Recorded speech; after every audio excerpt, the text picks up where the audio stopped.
Okay, good morning everyone. It's nice to see you again. So, I'm here to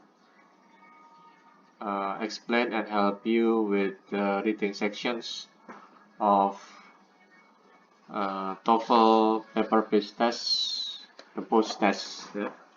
Okay, so I hope that this explanation can help you to understand and also to improve your understanding and your score. Ya. Oke, jadi kita mulai dari passage yang pertama tentang solar eclipse. Ya. Nah, di sini solar eclipse, solar eclipse adalah gerhana matahari. Solar itu bentuk kata sifat dari matahari, ya, sun, ya, solar.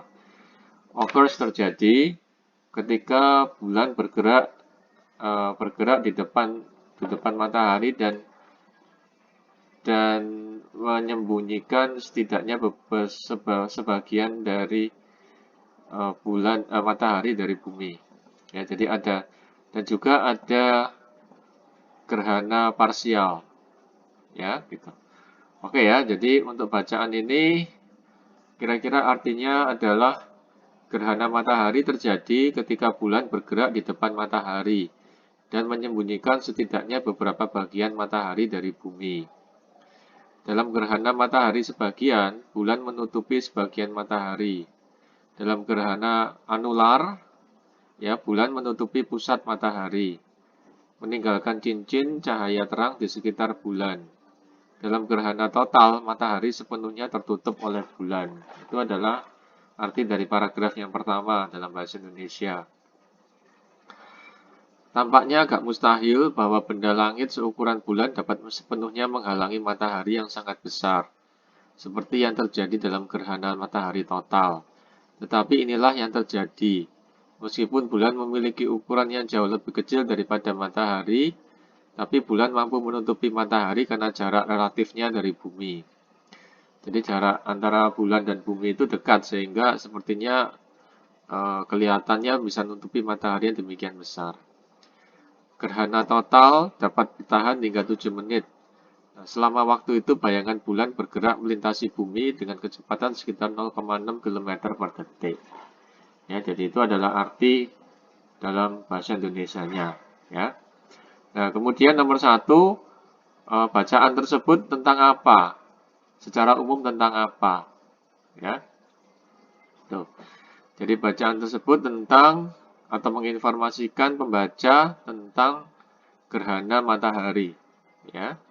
Jadi bukan tentang berapa lama gerhananya, bukan juga tentang fakta bulan, ini juga bukan juga tentang bagaimana matahari mampu me-obscure moon, itu juga bukan, ya. Jadi jawabannya adalah yang D, ya. Nah, kemudian tipe dari gerhana matahari yang mana yang bisa menutupi semuanya? Ya, tentu saja jawabannya adalah gerhana matahari total, ya, total eclipse, ya, gitu.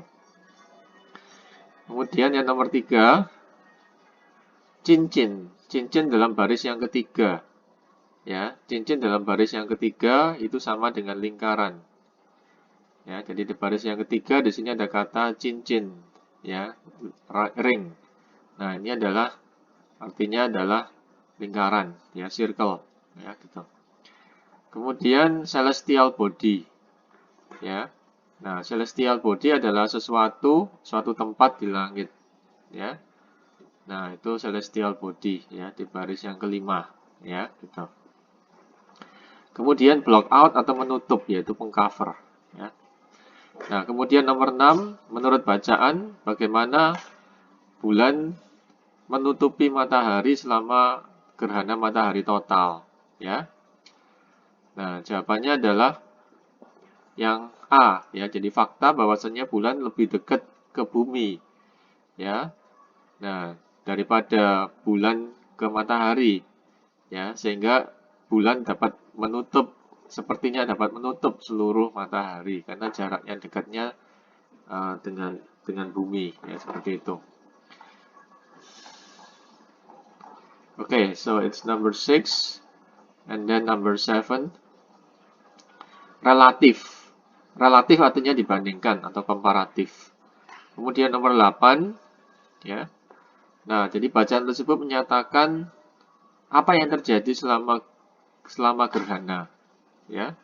Nah, selama gerhana, bayangan dari bulan itu menutup bumi, ya. Oke. Kemudian kata rate di situ pada baris yang ke-9 adalah speed atau kecepatan, ya. Nah, kemudian di mana author menuliskan kecepatan dari total eclipse, tadi ada kata 0,7 menit sama 0,7 menit itu di baris 8 sampai 9. Ya, jadi itu adalah jawaban atau penjelasan dari bacaan yang pertama yaitu solar eclipse, ya, gitu. Kemudian kita masuk ke bacaan yang kedua. Nah, bacaan yang kedua ini tentang Paman Sam, ya. Nah, bald eagle, ya, eagle botak, ya, jadi bald itu botak, ya. Nah, kemudian Uncle Sam, bearded ini artinya adalah berjenggot, ya. Kostum ini berpakaian, ya. Nah, strip ini strip atau garis-garis, ya, seperti itu. Nah, kemudian meat packing business, jadi usaha pengepakan daging, ya. Kemudian was granted, dianugerahi, diberikan, ya, gitu. Kemudian barrel, barrel ini ukuran kotak-kotak, ukuran barrel, ya, kotak-kotak, ya. Inisial berarti huruf depan, ya, huruf depan dari satu kata, ya, gitu. Kemudian inisial standard reply. Oke, ya, jadi artinya kira-kira seperti begini, rekan-rekan mahasiswa. Jadi sementara elang botak adalah salah satu simbol nasional Amerika Serikat, ya, tapi itu bukan satu-satunya. Paman Sam, seorang pria berjanggut berkostum merah, putih, dan biru, serta bergaris-garis bendera negara, adalah simbol nasional terkenal lainnya. Menurut legenda, karakter ini didasarkan pada Samuel Wilson, pemilik bisnis pengepakan daging di Troy, New York. Selama perang tahun 1812, perusahaan Sam Wilson diberi kontrak dari pemerintah untuk memasok daging kepada tentara negara. Daging ini dipasok ke tentara dalam barrel yang dicap dengan inisial AS, yang merupakan singkatan dari Amerika Serikat. Namun, negara itu pada waktu itu masih relatif muda dan inisial AS tidak umum digunakan. Banyak orang mempertanyakan apa yang direpresentasikan oleh inisial AS tersebut. Dan jawaban standarnya adalah Paman Sam atau Uncle Sam. Ya, jadi inisialnya US, ya, United States, ya, tapi untuk pemilik barel. Sekarang secara umum diterima bahwa sosok Paman Sam didasarkan pada Samuel Wilson. Dan Kongres Amerika Serikat telah menjadikan resmi dengan mengadopsi resolusi yang menamai Samuel Wilson sebagai inspirasi bagi Paman Sam. Ya, jadi itu adalah cerita asal-usul kata Uncle Sam. Ya, jadi Uncle Sam di situ orangnya berjanggut, suka pakai baju strip-strip, ya, biru, merah, putih, strip-strip, ada bintang-bintangnya mungkin juga, ya. Nah, itu, ya, berjanggut. Nah, itu dia namanya Uncle Sam, ya. Jadi dikasih inisial US, ya. Nah, ya. Nah, Uncle Sam mengasih stempel US itu maksudnya United States, Amerika Serikat mungkin, ya. Nah, tapi orang-orang mengatakan itu dengan Uncle Sam US karena dia yang punya bisnis pengepakan daging di New York itu waktu itu, ya. Oke, kemudian pertanyaannya adalah nomor 11, paragraf sebelum bacaan ini adalah tentang apa? Nah, ini kita lihat dulu di kalimat yang pertama. Kalimat yang pertama berbunyi adalah ketika elang botak adalah simbol dari Amerika Serikat. Ya, dan itu bukan satu-satunya, maka paragraf sebelumnya adalah tentang elang botak. Jadi jawabannya adalah yang B.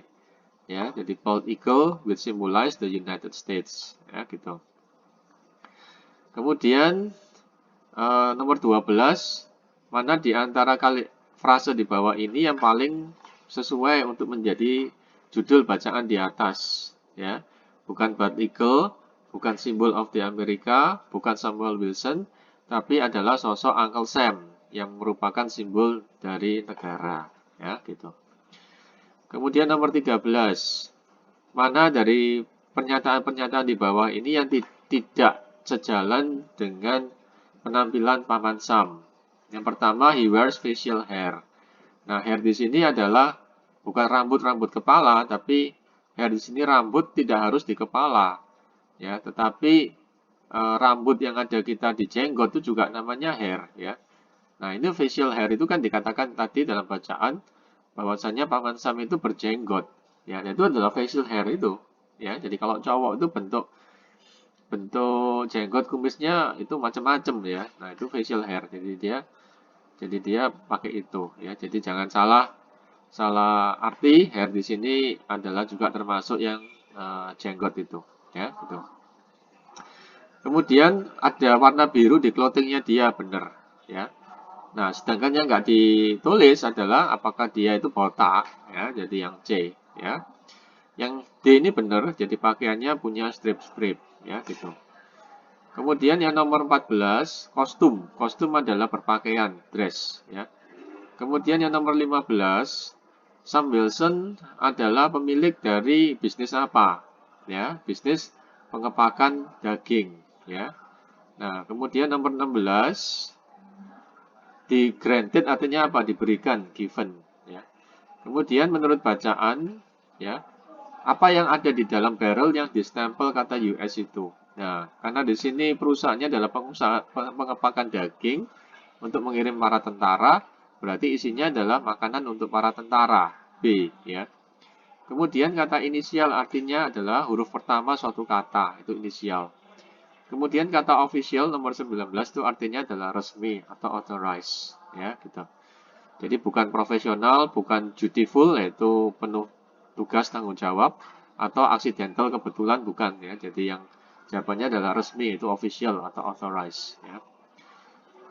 Kemudian pada tahun 1812, ya, banyak orang mungkin menjawab bahwa huruf US yang tertulis di barrel itu adalah Uncle Sam. Kenapa kok mereka mengatakan demikian? Ya, nah karena yang D, ya, karena mereka tidak yakin apa maksudnya. Jadi mereka mempersepsikan aja secara cepat US itu ya punyanya orang punya bisnis ini yaitu Uncle Sam, ya gitu. Jadi bukan karena yang E, Kongres memerlukannya, atau Samuel Wilson adalah paman yang favorit, bukan, atau Sam Wilson suka, itu enggak. Jadi orang-orang di situ mempersepsikan US itu sebagai Uncle Sam karena itu, karena mereka nggak tahu sebenarnya, ya. Jadi jawabannya yang D, ya gitu. Kemudian bacaan yang berikutnya, ya, bacaan yang nomor 21, ya. Oke, silakan dibaca dulu.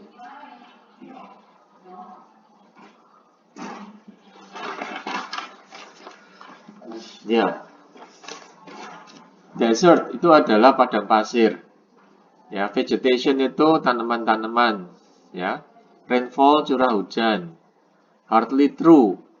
Ini benar, tapi hampir orang susah mempercayainya. Jadi namanya true itu benar, tapi kalau hardly true berarti benar tapi susah dipercaya, gitu ya.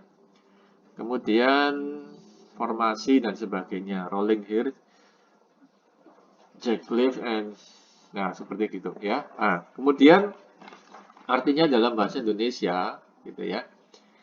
Jadi kebanyakan orang menganggap bahwa gurun itu adalah sebagai daerah yang kering, datar, ya, dengan sedikit vegetasi dan sedikit atau tanpa curah hujan. Ya, jadi yang namanya gurun itu dipersepsikan dengan tidak adanya curah hujan, ya. Tetapi hal ini hampir tidak benar, ya. Banyak gurun yang memiliki formasi geografis yang bervariasi, mulai dari bukit-bukit yang lembut dan bergulung-gulung hingga tebing-tebing yang curam. Ya, Jack Cliff itu adalah tebing-tebing, Jack itu adalah curam. Ya, dan sebagian besar gurun memiliki sumber air permanen, ya, permanent source of water, ya, gitu. Ya. Meskipun gurun tidak menerima curah hujan yang tinggi untuk digolongkan sebagai gurun, tapi suatu daerah harus mendapat curah hujan kurang dari 25 cm per tahun. Ya, sehingga ada banyak tanaman yang tumbuh subur, ya, hanya dengan sedikit air. Dan gurun seringkali penuh dengan kehidupan tanaman seperti begitu. Jadi, di gurun itu ada tanaman-tanaman yang hanya membutuhkan sedikit air, ya. Nah, kemudian paragraf yang kedua, ya. Nah, tanaman gurun memiliki berbagai mekanisme untuk memperoleh air yang dibutuhkan untuk bertahan hidup. Jadi beberapa tanaman seperti kaktus mampu menyimpan sejumlah air di daun atau batangnya setelah hujan. Ya. Tanaman kaktus ini menyerap pasokan air yang besar untuk bertahan hingga curah hujan berikutnya. Nah, kemudian ada tumbuhan lain seperti mesquite. Ini memiliki sistem akar yang luar biasa dalam yang memungkinkan mereka mendapatkan air dari jauh di bawah permukaan gersang yang kering. Ya, seperti itu. Ya, jadi ini tentang apa? Mungkin bacaan ini berusaha menceritakan bahwasannya banyak orang yang salah kaprah tentang padang pasir itu betul-betul gersang, nggak ada air belas itu. Mungkin maksudnya seperti itu. Jadi jawabannya adalah yang D. Ya, jadi topiknya adalah bahwasannya membuktikan, mendeskripsikan bahwasannya padang pasir bukanlah tempat yang datar dengan sedikit kehidupan. Tanaman di situ enggak. Jadi D adalah topik dari passage-nya. Ya, gitu. Kemudian bacaan di atas mengimplikasikan bahwa ya bahwasanya konsepsi kita, konsepsi masyarakat umum tentang padang pasir itu adalah tidak benar. Ya, seperti itu. Ya. Nah, kemudian bacaan tersebut mendeskripsikan geografi dari padang pasir sebagai apa? Sebagai tempat yang bervariasi. Ya, tadi dikatakan di situ kan, jadi padang pasir itu bervariasi nih ya, di sini ya, di posisi ini, tangan saya di sini. Jadi dia bisa apa? Ada bukit-bukit yang lembut, berguling-guling hingga tebing-tebing yang curam. Ya, jadi bervariasi ya, geographical formation yang bervariasi sebenarnya adalah itu. Ya, gitu. Kemudian source adalah supply atau sumber daya. Kemudian apa penyebab area itu diklasifikasi sebagai desert? Ya, salah satunya adalah jumlah dari curah hujannya. Jadi curah hujannya jauh lebih sedikit ya. Jadi amount of precipitation. Precipitation adalah curah hujan ya gitu. Kemudian drift di baris yang kelima adalah tumbuh dengan baik, itu drift. Kemudian yang nomor 27 ya, mekanisme. Mekanisme adalah metode ya gitu. Kemudian nomor 28 ya. Nah, mana dari bacaan-bacaan di bawah kalimat-kalimat di bawah ini yang mendeskripsikan tentang cacti. Cacti itu kaktus ya. Ya. Ada bentuk jamak, ada bentuk tunggalnya. Nah, kaktus adalah mereka ciri khas atau sifat dari kaktus adalah mereka mampu menyimpan air dari satu musim hujan sampai disimpan terus sampai bertahan sampai musim hujan berikutnya. Nah, itu adalah ciri khas dari cacti. Ya, jadi di sini dikatakan di baris ini ya. Jadi cactus such as cactus are able to storage large amount of water in their leaves or stems after a rainfall. Ya. Nah, this plant absorb a large supply of water to last until next rainfall. Jadi mereka mampu men-store sejumlah air dalam jumlah besar di daun-daun dan batang mereka setelah hujan, ya, dan kemudian dapat menyimpannya untuk kebutuhannya sampai musim hujan berikutnya, ya, gitu. Kemudian mesquite, ya, inline 10 adalah sejenis pohon. Jadi hati-hati, bukan sejenis kaktus, bukan, ya, karena dikatakan di sini adalah kaktus, ya, tapi other plants. Nah, ini hati-hati ya. Jadi other plants such as mesquite. Jadi mesquite ini bukan jenis kaktus, bukan, ya, gitu. Kemudian arid adalah kering. Nah, kemudian vegetation yang bisa menyimpan air dalam daunnya itu yaitu kaktus itu pada baris 7 sampai 9. Ya, kita lihat di sini baris 7 sampai 9 yaitu kata-kata kaktus di sini, ya, gitu. Ya, 7 sampai 9. Oke, jadi setelah bacaan ini kita masuk pada bacaan yang berikutnya. Ya, gitu. Ya, silakan kalau ada pertanyaan bisa tanya di komen di WhatsApp atau di sini ya, gitu. Nah, bacaannya berikutnya tentang American Jazz. Ya, tentang American Jazz. Ya. Nah, langsung aja saya bacakan dalam bahasa Indonesianya. Jadi American Jazz adalah konglomerasi suara yang dipinjam dari berbagai sumber, seperti musik rakyat Amerika dan Afrika, musik klasik Eropa, dan lagu-lagu Injil Kristen. Salah satu karakteristik jazz yang dapat dikenali adalah penggunaan improvisasinya, ya. Nah, jadi bagian-bagian tertentu dari musik ditulis dan dimainkan dengan cara yang sama oleh berbagai pemain dan improvisasi lainnya dibuat secara spontan selama pertunjukan dan sangat bervariasi dari pemain ke pemain. Ya, jadi saya ulangi ya. Jadi salah satu karakteristik ya recognizable karakteristik dari jazz yang dapat dikenali adalah penggunaan improvisasinya. Ya, jadi improvisasi adalah bagian-bagian tertentu dari musik ditulis dan dimainkan dengan cara yang sama oleh berbagai pemain dan bagian-bagian improvisasi lainnya dibuat secara spontan selama pertunjukan dan sangat bervariasi dari pemain ke pemain. Jadi ada yang sama, ada yang berbeda, ya begitu ya. Kemudian bentuk jazz yang paling awal adalah yang namanya ragtime. Ya, lagu-lagu yang hidup atau rag yang dimainkan pada piano dan yang paling terkenal dari para pemain dan komposer ragtime adalah Scott Joplin. Ya, Scott Joplin, ya. Dia dilahirkan pada tahun 1868 dari mantan budak. Ya, jadi dia bukan budak, orang tuanya bukan budak, tapi sebelumnya pernah jadi budak, ya. Scott Joplin mencari nafkah sejak usia sangat muda dengan bermain piano di bar di sepanjang Mississippi. Ya, sepanjang Mississippi, ya gitu. Salah satu pekerjaan rutinnya adalah di Maple Leaf Club di Sedalia, Missouri. Ya, gitu. Di sanalah ia mulai menulis lebih dari 500 komposisi yang akan ia hasilkan. Dan yang paling terkenal adalah The Maple Leaf Rag. Ya, seperti itu. Jadi ini adalah tentang American Jazz. Apa itu American Jazz? Kemudian salah satu pemain American Jazz yang terkenal di situ siapa? Ya, seperti itu. Ya. Nah, kemudian passage ini tentang apa? Nah, passage ini tentang jazz secara general dan salah satu jenis dari jazz. Ya, ya.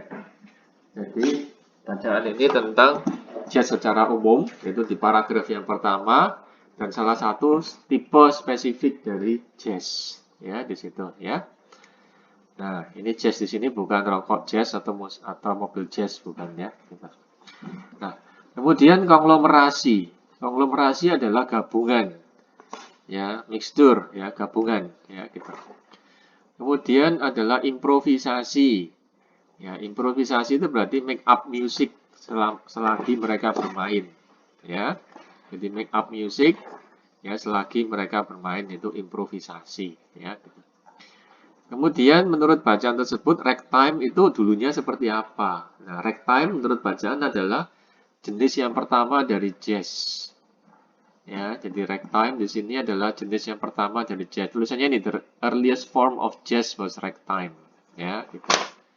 Kemudian mana dari baca statement di sini adalah kalimat. Kalimat-kalimat di bawah ini adalah benar. Ya. Nah, ini mirip-mirip. Nah, yang benar adalah Scott Joplin parents itu pernah jadi budak sebelum Scott itu dilahirkan. Ya. Nah, ya. Nah, jadi ini mirip-mirip permainan grammar ya, ya, gitu ya. Nah, jadi yang D ini adalah mirip yang kedua ya. Jadi Scott Joplin parent itu adalah budak ketika Scott dilahirkan. Bukan.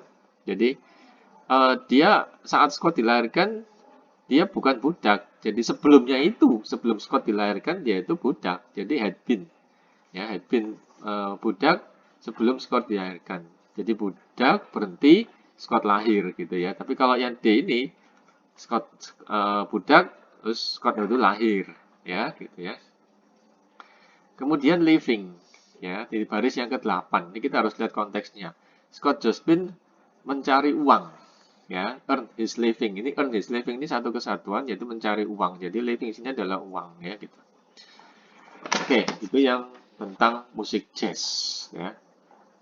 Nah, kemudian kata regular, ya, regular job, yaitu pekerjaan yang biasa dia lakukan atau steady job, ya. Kemudian which di situ adalah komposisi lagu, 500 komposisi lagu, ya, which itu.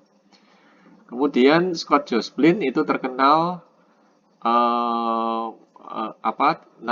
nama Scott Joplin, komposisi Scott Joplin yang terkenal, ya, yaitu The Maple Leaf Rag itu berasal dari mana, ya? Nah, itu mungkin berasal dari tempat tempat di mana dia bekerja, ya, tempat atau bar di mana dia bekerja. Nah, ini kan Maple Leaf Rag, ya, sedangkan ini sejalan dengan Maple Leaf Club. Nah, ini ya, jadi itu mirip, ya, mirip banget. Jadi kemungkinan ya dari tempat di mana dia bekerja, ya, gitu. Kemudian yang nomor berikutnya, paragraf berikutnya kemungkinan tentang apa, ya. Nah, kita harus lihat pada kalimat yang terakhir, ya. Nah, kalimat yang terakhir adalah dia menulis 500 komposisi, ya, yang diproduksi dan sebagainya, ya. Nah, kemungkinan bagian berikutnya adalah tentang komposisi-komposisi yang lainnya, ya, gitu ya. Jadi dia menulis 500 komposisi, salah satunya yang paling terkenal adalah Maple Leaf Rag, ya.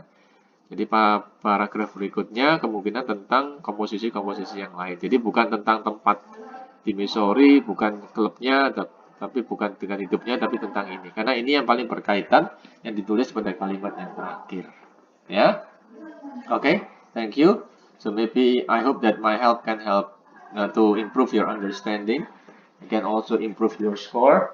And sorry because I don't know why it is also finished until number 41, while we also have until number 50, but that's not a problem. Okay, that's everything from me. Please get the biggest benefit from this explanation. Hope you be successful. God bless you and see you later. Bye.